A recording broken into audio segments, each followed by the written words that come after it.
தமிழ்நாட்டின் ஜனநாயகத்தை பாதுகாக்க வந்த ஜனநாயக படம் ஜனநாயகத்தை காக்கும். அவர் தலைவரை ஏற்றுக்கிட்டு தான் தப்பு. எடுத்த உடனே நான் சிஎம் ஆவேன் சொன்ன தலைவர் யாருமே கிடையாது. மக்கள் பார்த்து சிஎம் ஆகட்டும். அது இப்போ நடக்காது. தமிழக வெற்றி கழகம் என்பது வெற்றி கழகமாகும். No compromise. உங்க சைடுலயும் எங்க சைடுலயும். It's a GT Promise. குறைந்த விலை நிறைந்த தரம் தங்கள் தேவைகள் அனைத்தும் ஒரே இடத்தில். ஜெயச்சந்திரன். தமிழரின் பாரம்பரிய திருவிழாவை கொண்டாடுவோம் புத்தாடை பொங்கலோடு. The Chennai Silks. Let the celebrations begin. இந்த படத்துக்கு இவ்வளோ பெரிய எதிர்ப்பெல்லாம் தெரிவிக்க வேண்டியது சார் போல் இல்லை. பராசக்தி கூட 24 கட்டு கொடுத்துருக்காங்க. அதனால அதை கூட கொடுத்து சப்மிட் பண்ணிட்டாங்க. ஆனால் அரசியல் நோக்கத்தோடு அவங்க இதை பழி வாங்குறாங்க.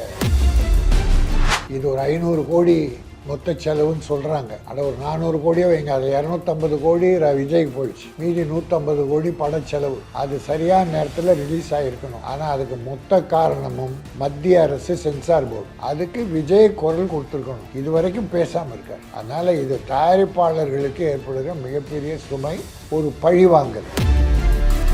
மலேசியாவில் அவர் பேசும்போது கூட அதை மீன் பண்ணுறாரு. நான் இந்த படம் ஆரம்பிக்கும் போதே சொன்னேன் அவர்கிட்ட இது சரியாக வருமானது ஒரு முறைக்கு நீங்கள் பார்த்துக்குங்க, ஏன்னா கட்டாயமாக சிக்கல் வரும் அப்படின்றத மீறியும் ப்ரொடியூசர் எனக்கு சப்போர்ட் பண்ணி இந்த விஷயத்த பண்ணார் அப்படின்றதையும் அவர் அங்கேயே கோட் பண்ணுறாரு. இல்லையா? அதெல்லாம் இல்லை. ஒரு ஹீரோ ஒத்துக்காமல் எந்த ப்ரொடியூசரும் எதுவும் பண்ண முடியாது. அதனால விஜய் தான் இதுக்கு அத்தனையும் காரணம். இப்போ இந்த நேரத்தில் விஜய் அவர்கள் வாய்ஸ் கொடுக்கறதுனால இதில் ஒரு மாற்றம் வந்துடும் அப்படின்னு. அதாவது தூங்குறவனே எழுப்பலாம், தூங்குற மாதிரி நடிக்கிறவனே எழுப்ப முடியாது.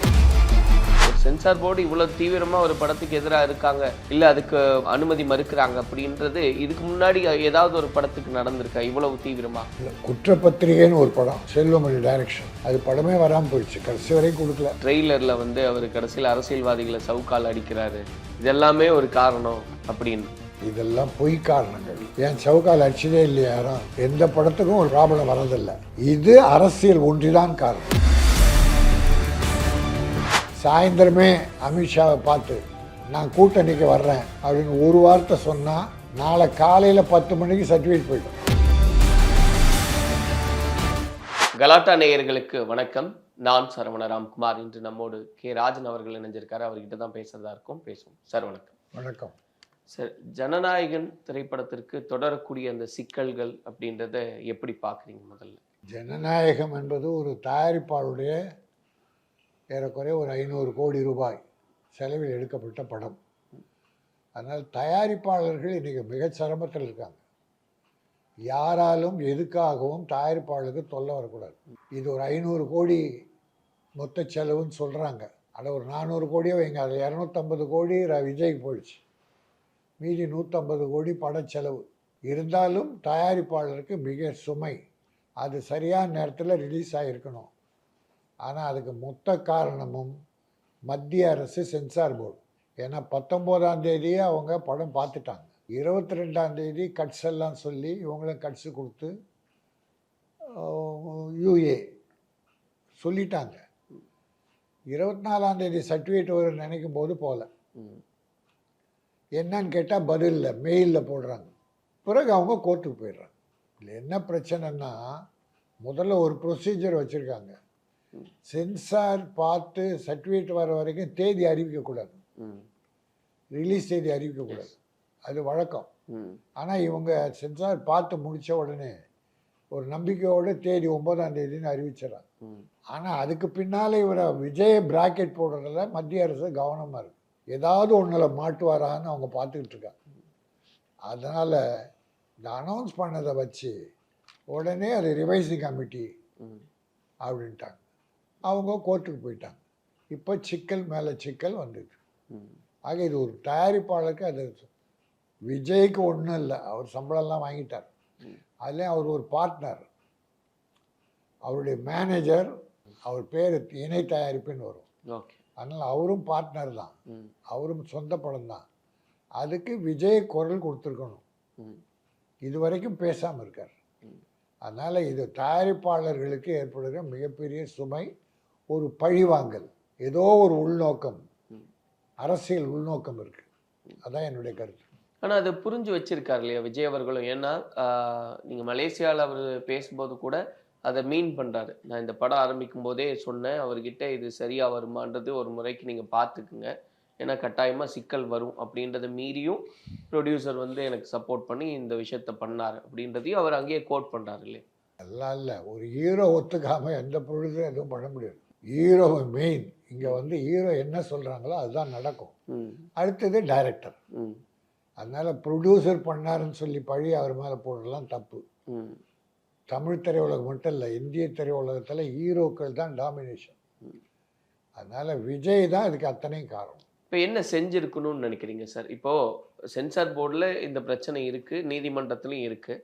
இப்போ இந்த நேரத்தில் விஜய் அவர்கள் வாய்ஸ் கொடுக்கறதுனால இதில் ஒரு மாற்றம் வந்துடும் அப்படின்னு. அதாவது தூங்குறவனை எழுப்பலாம், தூங்குற மாதிரி நடிக்கிறவனை எழுப்ப முடியாது. சென்சார் போர்டு உண்மையான காரணம் கட்ஸ் தான்.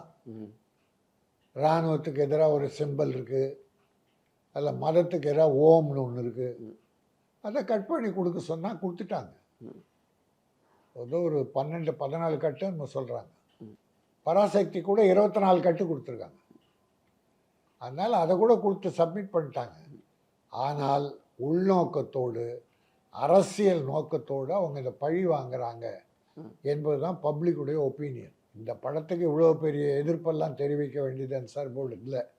ஆனால் இப்போ இந்த நிமிஷம் டெல்லியில் இருக்கார், சிபிஐ என்கொயரியில் இருக்கார். சாயந்தரமே அமித்ஷாவை பார்த்து நான் கூட்டணிக்கு வர்றேன் அப்படின்னு ஒரு வார்த்தை சொன்னால் நாளை காலையில் 10 மணிக்கு சர்டிஃபிகேட் போய்டும். சர்டிஃபிகேட்டில் ஒன்றும் பிரச்சனை இல்லை, அலையன்ஸ் தான் பிரச்சனை, அரசியல் தான் பிரச்சனை. ஆனால் அப்போ அதில் எவ்வளோ உறுதியாக நிற்கிறார் அப்படின்றதையும் புரிஞ்சுக்க முடியுது இல்லையா சார்? அவர் எதில் வாய்ஸ் கொடுத்தாரு, உறுதியாக நிற்கிறாரா உறுதியாக நிற்கலையா, இல்லை மறைமுகமாக ஆதவ அர்ஜுனா ஏதாவது வேலை பார்க்குறாரா தெரியல. அது உறுதியாக இருக்காருன்னு சொல்ல முடியாது. ஒரு படத்தில் பிரச்சனை இருக்குது, அது தன் ஹீரோ, அவரால் தான் அந்த பிரச்சனை. அவரை வளைக்கிறதுக்கு தான் இதை பண்ணுறாங்க. அப்போ அது அவர் இதுவா அதுவா ரெண்டுத்தில் ஏதாவது ஒன்று சொல்லணும். ப்ரொடியூசர் நல்லா இருக்கணும், படம் தடைப்படக்கூடாதுன்னா அலைன்ஸு ஓகேன்னு.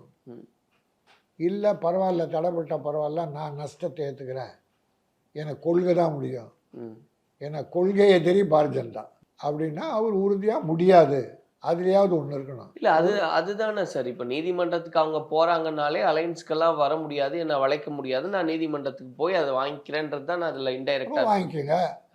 வாங்கிக்கோங்க அவங்க இழுத்தடிப்பாங்க. அப்போ உறுதியாக இருக்காருன்றதும் இந்த பக்கம் வந்துடுது இல்லையா? உறுதியாக இருந்தாருன்னா பாதிப்பு 2 பேருக்கு ப்ரொடியூசருக்கு. ஆனால் அது உறுதியாக இருந்தாருன்னா பாராட்டுறேன். உறுதியாக இருந்தால் நிச்சயமாக அவர் ஒரு வலிமையான தலைவர் என்பதை நான் ஏற்றுக்கிறேன். அந்த உறுதி நிலைப்பாடு நிலைக்குமா? இப்போ கோர்ட் என்ன சொல்லுதுன்னு பார்ப்போம். ஏன்னா கோர்ட்டில் இருக்குது, நாம் வேற ஒன்றும் தப்பாக சொல்லிடக்கூடாது. அதனால் கோர்ட்டில் என்ன முடிவு வருதுன்னு பார்த்தோம். ஹைகோர்ட்டில் கூட அதை தள்ளி போடுறாங்க. இதை திட்டமிட்டு பின்னால் ஒரு சதி நடக்குது, அது மட்டும் தெரியுது. அது சென்சாராக இருந்தாலும் ரகசியம் நிறைய உள்ள, அது வெளிப்படையாக சொல்ல மாட்டாங்க. 5 பேர் கமிட்டி, ஒரு சேர்மன், 5 பேரில் இருக்கிற 5 பேரும் முதல்ல படம் பார்த்து யூஎஸ் சர்டிஃபிகேட்டு ஓகே. ஆனால் அதுக்கப்புறம் ஒருத்தரை செட் பண்ணி ஒரு லெட்டர் கொடுக்க வைக்கிறாங்க எதிர்ப்புன்னு. ஒருத்தர் அப்போ 4 பேர் ஓகே சொன்னாங்களா, அதான மெஜாரிட்டி. அதை விட்டு ஏன் ஒருத்தருக்கு மரியாதை கொடுத்து இவ்வளோ தூரம் ஆக்குறீங்க? அப்போ திட்டமிட்ட சதி செய்யலை. இப்போ உங்களுடைய கெரியரில் சார் ஒரு சென்சார் போர்டு இவ்வளோ தீவிரமாக ஒரு படத்துக்கு எதிராக இருக்காங்க, இல்லை அதுக்கு அனுமதி மறுக்கிறாங்க அப்படின்றது இதுக்கு முன்னாடி ஏதாவது ஒரு படத்துக்கு நடந்திருக்கா இவ்வளவு தீவிரமா? குற்றப்பத்திரிகைன்னு ஒரு படம், செல்வமணி டைரக்ஷன், அது படமே வராமல் போயிடுச்சு, கடைசி வரைக்கும் கொடுக்கல. அது காங்கிரஸ் ஆட்சியில். அது சிலர் தான் நடக்கும், நிறையெல்லாம் நடக்காது. இழுப்பாங்க, கட்ஸ் கேட்டால் கொடுப்பாங்க, அப்புறம் ரிவைஸ் அப்படி போகும். இப்போ ரிவைஸ் கமிட்டி கூட எடுத்துட்டாங்க போட்டு. இல்லை இருக்கு, எடுத்துட்டாங்க, ஏன்னா கோர்ட்டுக்கு போயிட்டாங்க. அதனால் அப்போ என்னென்னா ரிவைஸ் கமிட்டி போவாங்க, அவங்க சில கட்ஸ் சொன்னாங்கன்னா ஓகே பண்ணி கொடுத்துருவாங்க. இது ரொம்ப ஈஸியாக போயிட்டு தான் இருந்தது. பெரிய அதிகபட்சமாக ரிவைஸ் கமிட்டிக்கு போனாலும் அவங்களும் ஒரு சில சீன் சொல்லுவாங்க, அதோட சரியா அது பார்க்குற 5 பேர் வேறு, இந்த 5 பேர் இல்லை. அவங்க பார்த்து அவங்க நியாயமாக பண்ணி கொடுக்கலாம், இந்த கட்சி மட்டும் எடுங்கன்னா எடுத்துணும். ஓகே கொடுத்துருக்காங்க. ஏதாவது 99% எந்த படத்துக்கும் ஒரு ப்ராப்ளம் வரதில்லை. இது அரசியல் ஒன்றிதான் காரணம், வேறு நீங்கள் வேறு விஷயமே சொல்ல முடியாது. அப்படி ஒன்று. ஆனால் ரத்தம் கொட்டுதா, அதை கட் பண்ணு. ஓவராக இருக்கா, கட் பண்ணு. இந்த நாட்டின் ஜனநாயகத்துக்கு விரோதமான விஷயம் இருக்குது, அதை கட் பண்ணால் கொடுக்குறாங்க. ம். அதெல்லாம் விட்டு கேட்டதை கொடுத்தாச்சு, மறுபடியும் இதை போட்டு வம்பு பண்ணி அதுவும் இவங்களும் கோர்ட்டுக்கு வேறு போயிட்டாங்க. ம். அதனால் அது கோர்ட்டு தான் இனி முடிவு பண்ணணும். இல்லை, இதெல்லாம் பேசப்படுது பொதுவெளியில். ட்ரெய்லரில் வந்து அவர் கடைசியில் அரசியல்வாதிகளை சவுக்கால் அடிக்கிறாரு, இதெல்லாமே ஒரு காரணம் அப்படின்னு. அதான் சொல்கிறேன், இதெல்லாம் பொய் காரணங்கள். ம். ஏன் சவுக்கால் அடிச்சதே இல்லையா யாரும்? என்னென்னோ டைலாக்லாம் வந்துருக்கு. மெர்சலில் ஜிஎஸ்டி பற்றி ஒரே வார்த்தை தான் சொன்னார், ம். நிறைய கூட பேசலை. அதுக்கு அவர் வீட்டுக்கு ரைடெல்லாம் விட்டாங்கல்ல. நெய்வேலியிலேருந்து காரில் தூக்கிட்டு வந்து ஒரு நாள் பூரா வீட்டில் ரைடு, ம். அப்படிலாம் பழி வாங்கியிருக்காங்க. ம். பட் இது வந்து படத்தையே ம்.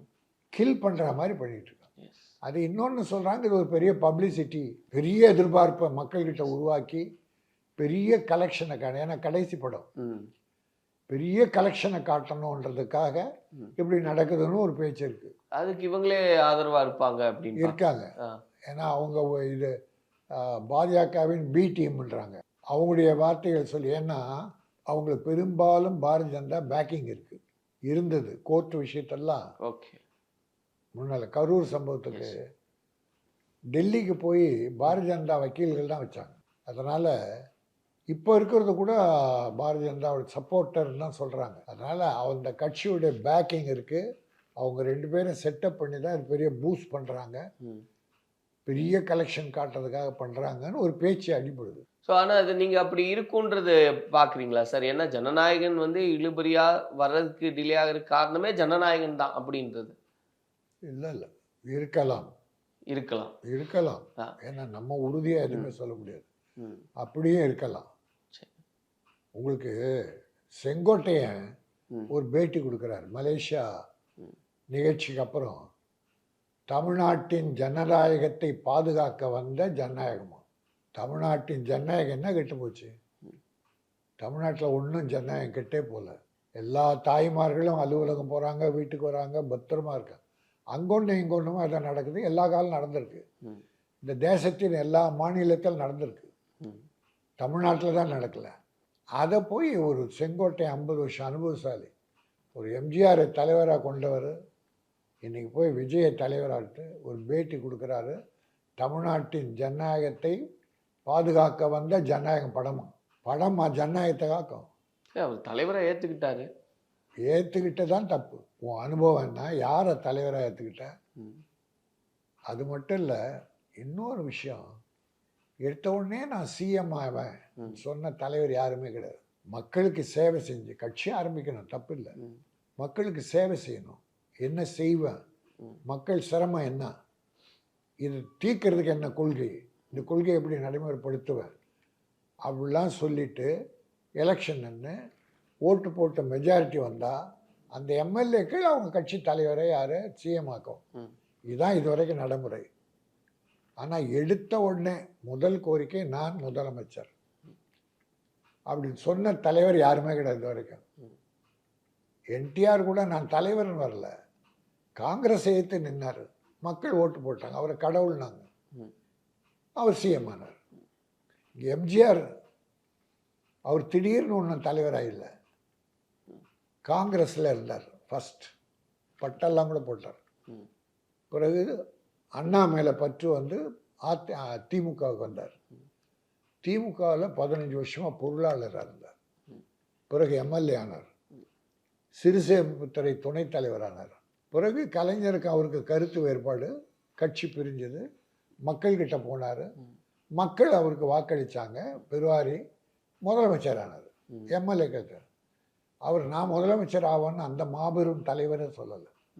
இவர் எடுத்த உடனே முதலமைச்சர்னு சொல்லக்கூடாது, மக்கள்கிட்ட போயிட்டு மக்கள் ஆதரவு பெற்று வந்த உடனே முதலமைச்சர் நீ தான் ஆக போகிற, உங்கள் கட்சிக்கு நீ தான் தலைவர். அது ஒரு பெரிய தப்பு. அது எடுத்த உடனே நான் முதலமைச்சர்னா.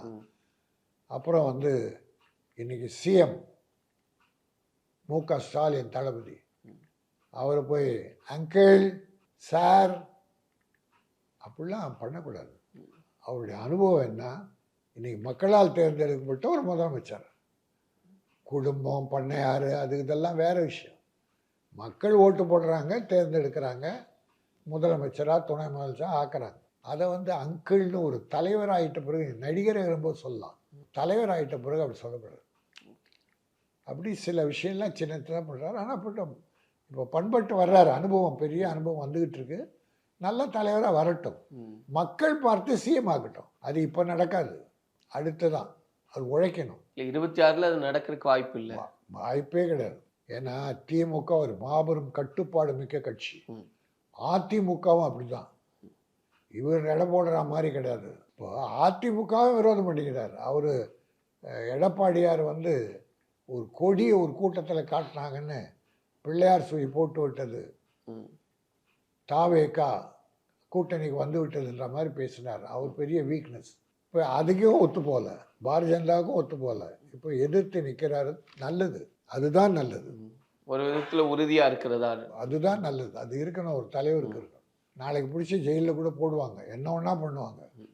அதுக்கு தயாராக இருக்கணும், பணிஞ்சிடக்கூடாது. பணிஞ்சா போச்சு, கட்சியே போச்சு.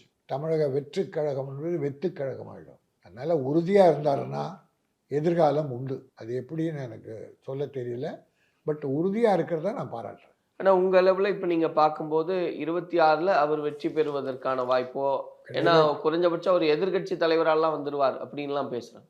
தனியாக நின்னார்னா தான் நின்று தனக்கு என்ன செல்வாக்கு தமிழ்நாட்டில் இருக்குது, நீ பெரிய கூட்டம், இளைஞர் கூட்டம் இருக்குது, மறுக்கவே முடியாது. அதெல்லாம் ஓட்டா மாறுதா. ஒரு தடவை கலைஞர் கூட பெரிய கூட்டம், எம்ஜிஆர் கூடாத கூட்டமா, அவர் தோல்வி அடையில. கலைஞர் நம்ம தான் முதலமைச்சர்னு முடிவு பண்ணிட்டார், பட் ஒன்றுமே இல்லாமல் போயிடுச்சு. மக்கள் மாற்றிட்டாங்க, ஜெயலலிதா பக்கம் போட்டாங்க. அப்போ சொன்னார், கூட்டத்தை பார்த்து ஏமாறக்கூடாது. அதனால் இந்த கூட்டம் பெரிய கூட்டம், இளைஞர் கூட்டம், இன்னும் ஒரு கட்டுப்பாட்டுக்குள்ளே வரல.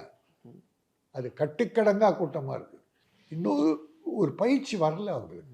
அதனால் கட்சியை பண்படுத்தணும், அவர் பண்படணும். முதல்ல தலைவருக்கு அவர் இன்னும் தயாராகணும், வருவார் போக போக. இப்போ கொஞ்சம் ஈரோடு கூட்டம் பரவாயில்ல. ஆனால் பாண்டிச்சேரியில் வந்து, அதாவது திமுக தமிழ்நாட்டில் ஆட்சி, பாண்டிச்சேரியில் பாரதிய ஜனதா தான் ஆட்சி. ரங்கசாமி இருந்தால் கூட பாரதிய ஜனதாவுடைய கட்டுப்பாட்டில் தான் இருக்குது.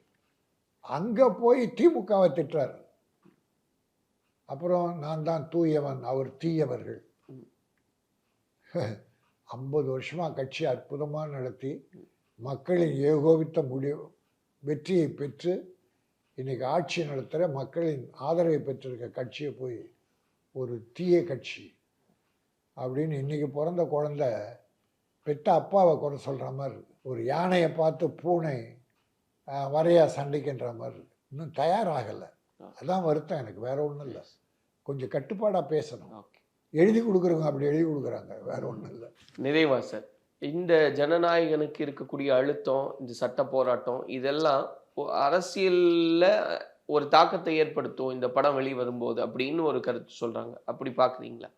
பெரிய எதிர்பார்ப்பு வரும், ஏன்னா அப்படி தான் பூஸ்ட் பண்ணிக்கிட்டு போகிறாங்க இந்த எதிர்ப்பெல்லாம். ஆனால் இதுக்கிடையில் இது ஒரு தெலுங்குடைய ரீமேக். அந்த படம் அங்கே சுமாராக தான் இருந்திருக்கு. அந்த படத்தை இப்போ ஓடிடியில் போட்டு நார வச்சுட்டான். அதனால் இது ஒரு பெரிய மாற்றத்தை உண்டாக்கும்லாம் எனக்கு தெரியல. ஏன்னா நாளாக நாளாக அந்த புஷ்ஷுன்னு போயிடலாம், அந்த படத்தை எல்லாத்தையும் பார்த்துறாங்க. அதனால் கதையில் ஒன்றும் இல்லைப்பா அப்படின்ட்டானே போச்சு. ஆனால் இதுவே நல்லா இருந்தது வச்சுங்க, மக்கள் ஆதரவு இருக்கும். இதில் 2 விஷயம் தம்பி. அவர் இது வரைக்கும் பொதுவான ஆளாக இருந்தார், கட்சி இல்லை. எல்லா மக்களும் படம் பார்க்கணும், எல்லா கட்சிக்காரும் படம் பார்த்தாங்க. ஆனால் இப்போ ஒரு கட்சி தலைவர் ஆகிட்டார். அப்புறம் சில கட்சிகளை தாக்க ஆரம்பிச்சார். திமுககாரன் ஒருத்தன் போய் படம் பார்ப்பானா? பாஜகவும் பார்க்க மாட்டாங்க, அதிமுகவும் பார்க்க மாட்டாங்க. ஏன்னா அதையும் திட்டார். என்னால் இப்போ ஆடியன்ஸ் குறைவாங்க, பப்ளிக்குடைய பார்க்கறது குறையும். ஆனால் முன்ன கலெக்ஷன் நீங்கள் எதிர்பார்க்க முடியாது. இந்த எதிர்பார்ப்பெல்லாம் முடிஞ்சு போச்சு. அதனால் அவர் கொஞ்சம் ஜாக்கிரதையாக நடப்படணும். இப்போ டெல்லியில் இருக்கார், என்ன மாற்றத்தோடு வராருன்னு தெரியல. இப்போ போன வேகத்தோடு ஸ்டடியாக நின்னாருன்னா வளர்ச்சி உண்டு. இல்லை அங்கேருந்து பயந்து கட்டுப்பட்டு நான் ஓகே சொல்லிட்டாருன்னா வீழ்ச்சி உண்டு. இதுதான் ரிசல்ட். ஸோ அவருடைய பதிலில் தான் இருக்கு. ஆமாம், அவருக்கு தான் எதை பற்றியும் கவலை இல்லை, நான் கட்சி தலைவர், மக்களை காப்பாற்றணும், ம். தமிழகத்துக்கு நான் சேவை பண்ணணும். அதனால் உங்களுக்கெல்லாம் நான் அடங்க மாட்டேன். என் வழி நல்வழி போனார்னா நிற்பார். இல்லை அந்த பயந்து அவங்க காட்டுற இடி, இன்கம் டேக்ஸ் இதுக்கு பயந்தாருன்னா ம். போச்சு. ஸோ அப்போ பொறுத்திருந்து பார்ப்போம் சார் என்ன நடக்குது, என்ன வரட்டும், பேச. டெல்லியிலேருந்து வந்த பிறகு ரிசல்ட் தெரியும், மாற்றங்கள் வரும். அதை ஒட்டி நம்ம நிறைய விஷயங்களை பேசலாம். நன்றி. நன்றி. வாழ்க தமிழ். No compromise. உங்க சைடுலயும் எங்க சைடுலயும். It's a GT promise. குறைந்த விலை நிறைந்த தரம் தங்கள் தேவைகள் அனைத்தும் ஒரே இடத்தில் ஜெயச்சந்திரன். தமிழரின் பாரம்பரிய திருவிழாவை கொண்டாடுவோம் புத்தாடை பொங்கலோடு. The Chennai silks. Let the celebrations begin.